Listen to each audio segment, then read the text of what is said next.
आज हम बात करने वाले हैं शहीन शाह अफरीदी को पाकिस्तान ओडीआई टीम का न्यू कैप्टन बना दिया गया है, जो कि काफ़ी अच्छा इनिशिएटिव है, जिस पर मैं अपनी राय दूंगा।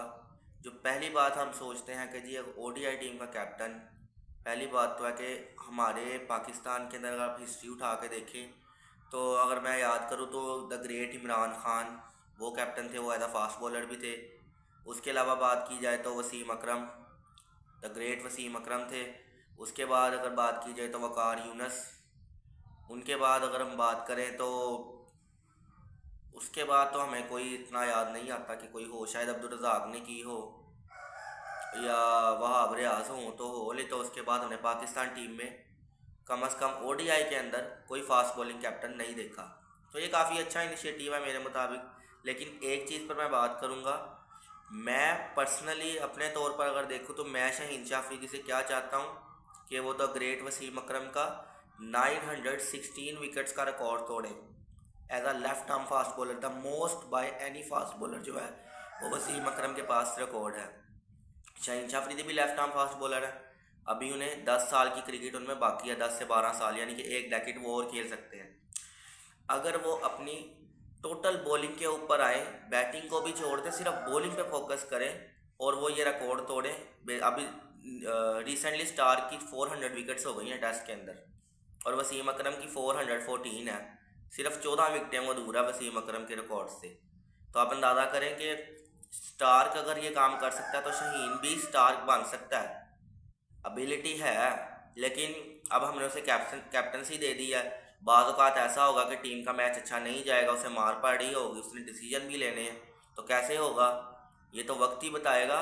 लेकिन अगर हम वैसे एक बात की जाए तो रिजवान के साथ तो बेसिकली ज़्यादती हुई है कि जी उसने ऑस्ट्रेलिया को हराया 2-1 से, साउथ अफ्रीका को 3-0 हराया ओडीआई के अंदर। ठीक है, उसके बाद ट्राई नेशन सीरीज़ का फाइनल खेला जो कि न्यूजीलैंड से हारे। लेकिन चैंपियन ट्रॉफी के अंदर जो स्क्वाड बनाया गया था उसमें रिजवान का कोई हाथ ही नहीं था, ना रिजवान को पता था। उसमें आकिब जावेद थे और आकिब जावेद के अंडर ये सारे फैसले हुए थे कि जी बाबर आजम ओपनिंग करेगा चैंपियन ट्रॉफी के अंदर, एक स्पिनर लेके जाएंगे। और अब वहीं आकिब जावेद अब शहीन शाह अफरीदी को कप्तान बना दिया है। पहले यही यही सारे लोग थे जो मिलके कहते थे कि जी शहीन को वर्कलोड मैनेजमेंट में रखाना, इसलिए वो कप्तानी नहीं कर सकता, उन्होंने ही कप्तान बना दिया है। तो बेसिक बात तो यही है कि जी ज़्यादती हुई है रिजवान के साथ, मोहम्मद रिजवान के साथ बेसिकली टोटल ज़्यादती हुई है। अगर उसको अथॉरिटी दी जाती, उसने तो पाकिस्तान मुल्तान सुल्तान की भी कप्तानी की हुई है, पाकिस्तान की T20 की कप्तानी उसने की है, उसमें वो नहीं जी सका मैच में। 4 मैचों में कप्तानी की, चारों वो हार गया। 2 ऑस्ट्रेलिया में हारा, एक में आगा ने कप्तानी की, वो हार गया। 2 के अंदर साउथ अफ्रीका में खेलने गए, वो 2 मैच हार गए। एक मैच में बारिश हो गई थी। तो चलें T20 के अंदर शायद वो अच्छा ना हो, लेकिन ओडीआई के अंदर उसका रिकॉर्ड काफ़ी बेहतर है, लेकिन फिर भी उसको निकाल दिया गया। इवन क्या उसने पाकिस्तान डोमेस्टिक के अंदर कप्तानी की और हमने देखा है कि वो उस प्लेयर से भी काम निकलवा लेता जिसको हम समझते हैं कि ये कर ही नहीं सकता। अगर एक पार्ट टाइमर बॉलर है वो विकेट नहीं ले सकता तो रिजवान ने उससे भी विकेट निकलवा लेनी है। एक फिनिशर है, उससे बैटिंग इतनी अच्छी नहीं हो सकती, उससे भी बैटिंग करवा लेनी कि भाई तूने करना है।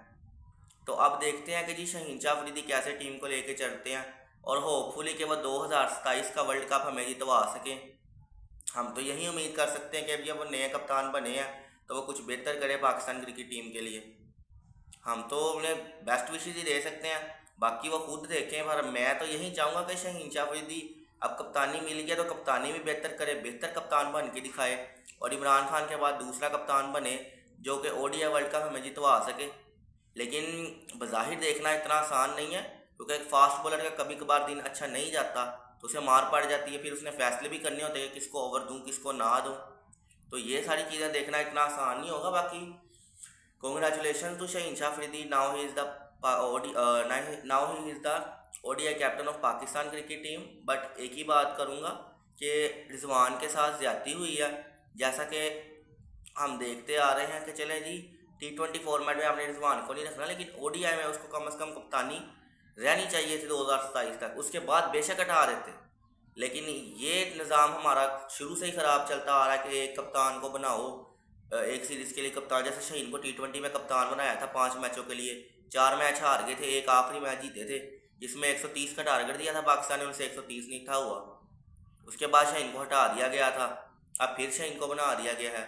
बाकी यही कहेंगे कि जी बेस्ट विशे था शाहीन शाह अफरीदी को कि वो अब ये 4 नवंबर से लेकर 8 नवंबर को जो सीरीज़ 8 नवंबर तक जो सीरीज़ चलनी है 3 ODI की जो फैसलाबाद के अंदर है, उसमें कप्तान होंगे पाकिस्तान टीम के।